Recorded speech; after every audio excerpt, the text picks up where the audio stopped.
part 2 ng pagtatanong ng teacher. Go!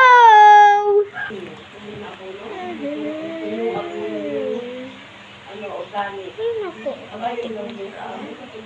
Sak, tarak, tak, tak. Karak, karak, karak.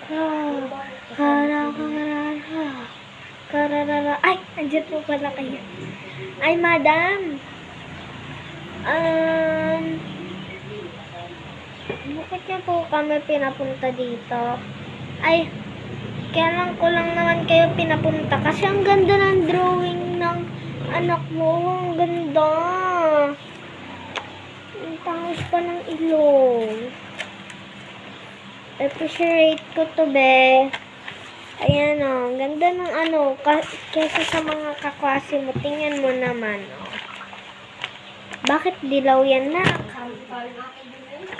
Ayan, o, nako.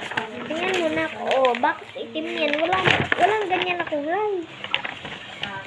Tapos, grabe naman kung bulaga na to. Okay naman yung kilay niya, nak. Pero, mulagang-mulaga. Tapos, ito naman sa atin niya ata. Ito, eh. Maputi siya. Masingkit ang mata. Pero bakit? Maganda na sana to, nak, eh. Kaso bakit may buhok? May buhok.